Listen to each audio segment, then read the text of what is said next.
know what we're about in Columbus, and we do big things, and we like to make big splashes, and this is one of the biggest of all. Obviously, we're trying to win trophies, right? Every day, that's what we're working for, but we're also trying to give experiences to our fans, and the MLS All-Star game is a signature event where the global game, the eyes of the global game are on us, and so whether or not it's efforts from the city or our ownership group to build these wonderful venues and to invest in the team, it all comes back to give back to the fans of the community. So it means everything.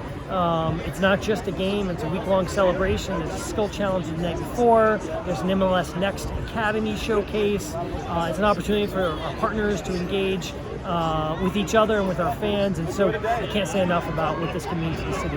And nuts and bolts aside, the economic impact on Columbus for an event like this has got to be incredible. Yeah, it obviously, we work closely with the Sports Commission. The idea is to bring these events to showcase our city. So whether or not that's the hotel rooms or the businesses that benefit from having an event, it's a lasting legacy. When we talk about it, it's not just about this game or the week, but forever, this will have benefits that will be felt in the community and across the state. And what about the talent that's going to arrive that week to play here at Lower.com Field? I mean, that's, talking with me, that's the best part about it, is to have the players and to showcase skill and quality that is at the top of the game globally. So whether or not that's Lucas Zelleran or Aiden Morris, who were named this year to the team, hopefully they're named next year, maybe even more, Cucho or maybe some others.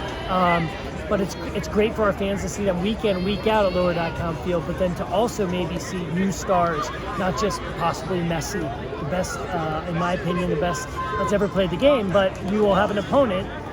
This year it's Arsenal, next year it'll be someone of similar caliber. So really excited for fans, not just in Columbus, but everyone who comes to the city to witness the game. It was mentioned during the press conference the attention it brings on Columbus. You guys have obviously done that with the numbers you guys have done attendance-wise and whatnot, but to have an event that everyone's eyes are watching, to see the stadium and what you guys have built, what does that mean for the club and the city? Yeah, I mean, this sport is on the rise. We are a soccer nation. We've had 8 sellouts in a row. We're going to get our 9th and 10th in the next 2 matches. But at the same time, there's a number of people who are still just learning about the sport, and we want to open the doors to them. And it takes different experiences, whether or not it's coming down to Lower.com Field and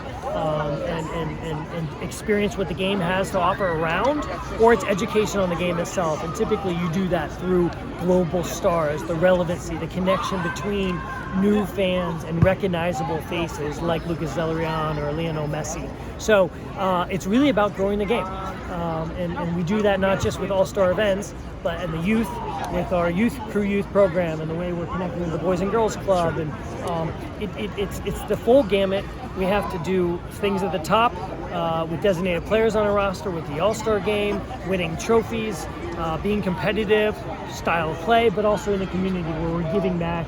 And along with this, there's also a new campaign called MLS Go, where we're going to be doing more recreational offerings for people in the community. So really excited about what's happening right now in the league. You mentioned an elite level opponent. I asked Commissioner Garber. He said that'll come at a later date. But just what are you thinking? Are you hoping it's someone similar to an Arsenal like this year, or? I would say the league does a great job of picking the opponent and attracting the top clubs from around the world. Arsenal is right up there with the best in terms of not just who they are as a club and their history, but how they play.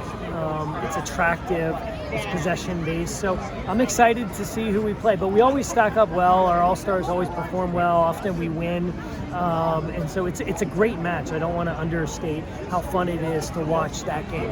And there's obviously been 2 All-Star games held here before. You're aware, even if you weren't in Columbus, of kind of what this was. To bring a 3rd All-Star game, I think it ties for the most the league's had in one city. Yeah. And to do it at this stadium and kind of the culmination of what you guys have built, is that a good way to put it? I think we represented the beginning of MLS 2.0 by building a soccer-specific stadium. I think we're now at the forefront and being again the first club to introduce MLS as MLS 3.0. And that's Miller.com Field, which is the best stadium in the league, Ohio Health Performance Center, best training ground in the league. We're going to get events. When that happens, and with an investment that Haslamton, Edwards, and Johnson have put in, you are rewarded. The league recognizes that. All other owners recognize that. And then the fans recognize that. So we're trying to build a fan base. This is a soccer city. We're in Astor Park, which is going to be the first soccer neighborhood in this country, which is really excited to have a capstone experience of this build over the last 4 years with culminating in MLS All-Star game next year. And Tim, I guess this is something you've always dreamed of, isn't it? Yeah, it is. I mean, I attended the other All-Star games in Columbus. I was there as a fan, and they're so much fun, right? Again, it's not just about the game, it's about the experiences you can have in and around the game. It's a big party, it's a celebration, and that's, frankly, after the last few years with the pandemic, really excited for the city to have this opportunity. Do you feel any pressure from JW talking trophies? I always feel pressure from JW, but it's the right amount of pressure, right? We're here to win games, to win trophies, and compete. We want to be a consistent contender. So without that pressure, diamonds are not created, as the commissioner said this morning. Tim, thank you. Cheers, guys. Thank you.